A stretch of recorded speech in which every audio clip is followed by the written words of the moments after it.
Shalom, selamat pagi. Kita bersyukur karena kita bisa bertemu kembali di dalam kasih Tuhan. Untuk itu mari kita wujudkan kasih setia kita kepada Tuhan dengan memuji dan membesarkan nama Tuhan selalu. Mari kita angkat pujian ini.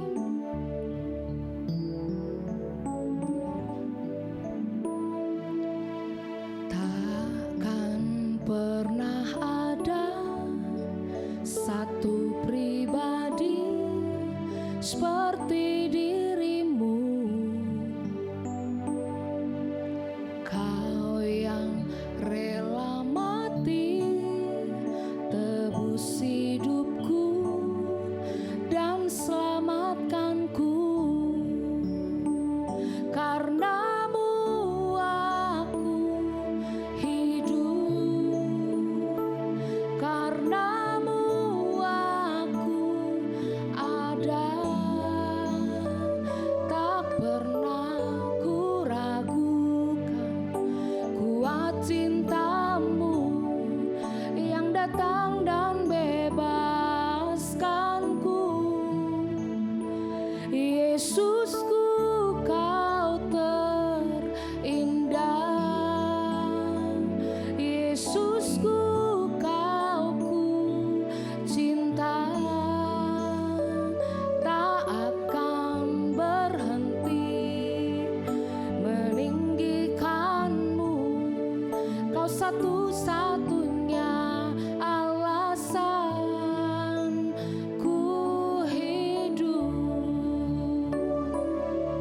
Mari kita lebih lagi pada Tuhan. Takkan pernah ada satu pribadi seperti dirimu, kau yang rela mati tebus hidupku dan selamatkanku. Karenamu aku hidup, karenamu aku ada. Tak pernah ku ragukan kuat cintamu yang datang dan bebaskanku. Yesusku, kau terindah. Yesusku, kau ku cinta. Tak akan berhenti meninggikanmu. Kau satu-satunya alasan ku hidup. Tak akan berhenti meninggikanmu. Kau satu-satunya alasan ku hidup. Tak akan berhenti meninggikanmu. Kau satu-satunya alasan ku hidup.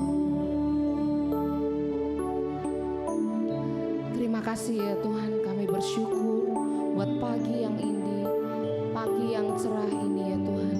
Terima kasih karena Tuhan masih memberikan kami nafas hidup untuk kami bisa menjalani hari-hari kami dengan penuh rasa syukur. Bapa, kiranya Tuhan senantiasa memberkati dan menyertai langkah kami dari pagi ini hingga nanti malam ya Tuhan. Tuhan Yesus, jagai kami selalu, lindungi kami ya Bapa.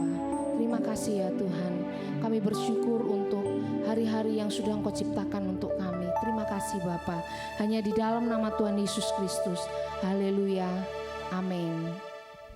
Shalom Bapak Ibu Saudara, selamat pagi. Pagi hari ini kita membahas tentang kesetiaan Saya percaya yang dikehendaki Tuhan kepada kita adalah setia. Jangankan Tuhan, sebagai manusia kita juga suka orang yang setia.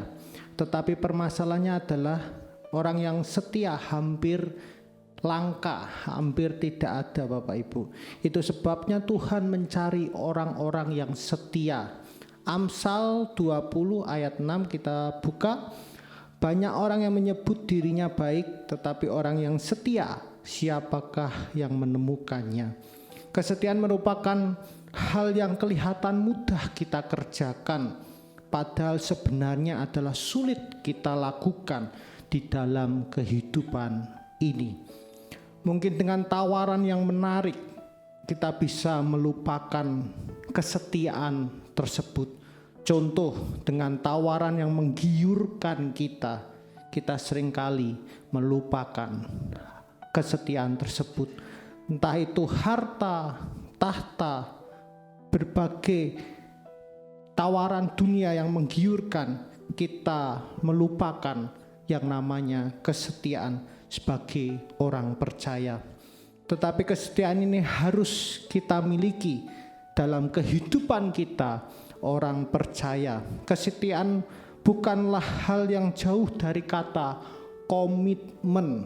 Arti itu sendiri adalah komitmen, artinya adalah kita memenjarakan diri kita oleh sebuah keputusan yang kita buat. Entah itu dalam hal pekerjaan, hubungan kita terhadap pasangan kita, bahkan terutama kepada Tuhan. Jadi komitmen artinya adalah kita memenjarakan diri kita kepada keputusan yang kita buat. Kita harus setia Bapak Ibu Saudara. Tuhan kehendaki dalam kehidupan kita tetap setia. Dalam keadaan susah dan senang, kita mampu untuk tetap setia di dalam kehidupan ini. Sukacita maupun duka cita, kita mampu untuk tetap setia mencari Tuhan. Karena Tuhan sudah mengajari sebuah kesetiaan kepada kita. Tuhan Yesus setia sampai mati di atas kayu salib. Dan itu yang Tuhan ajarkan kepada kita, bahwa setialah sampai akhir hayat. Hanya orang-orang yang bertahan sampai akhir, itu dia akan selamat, kata firman Tuhan. Jadi setia tidak bisa diukur 1 hari, 2 hari, 3 hari, bahkan 1 tahun, 2 tahun. Tetapi kesetiaan berbicara tentang sampai akhir. Dan kesetiaan tidak bisa diukur pada masa-masa yang senang saja, tetapi justru di masa-masa yang sulit dan sukar, kesetiaan kita diuji Tuhan. Bagaimana cara kita bisa terus setia kepada Tuhan? Yang pertama adalah hidup dalam firman-Nya. Kita tidak bisa setia kepada seseorang tanpa mengenal orang tersebut. Dan kita tidak mungkin mengenal Tuhan tanpa membaca firman-Nya. Karena dalam kitab Yohanes mengatakan, mari kita buka dalam Yohanes 1 ayat 1. Pada mulanya adalah firman, firman itu bersama-sama dengan Allah, dan firman itu adalah Allah. Jadi bohong kita berkata setia kepada Tuhan dalam hidup ini, tetapi kita tidak merenungkan firman-Nya, kita tidak membaca firman-Nya. Itu adalah hal yang bohong. Tanpa kita membaca dan merenungkan firman-Nya, kita tidak bisa setia kepada Tuhan. Kalau kita mengenali firman-Nya, bagaimana kita bisa setia kepada Tuhan? Kalau kita tidak mengenali firman-Nya, bagaimana kita bisa setia kepada Tuhan? Itu hal yang tidak mungkin. Kitab Yohanes mengatakan bahwa firman itu adalah Tuhan sendiri. Jadi haruslah kita setia kepada Tuhan dan membaca firman-Nya yang hidup dalam firman-Nya. Sesibuk apapun kita, yuk bersama sempatkan waktu kita membaca firman-Nya, sehingga hidup kita dituntun oleh firman-Nya setiap hari. Mazmur 119 ayat 105, di sana dikatakan firman-Mu itu pelita bagi kakiku dan terang bagi jalanku.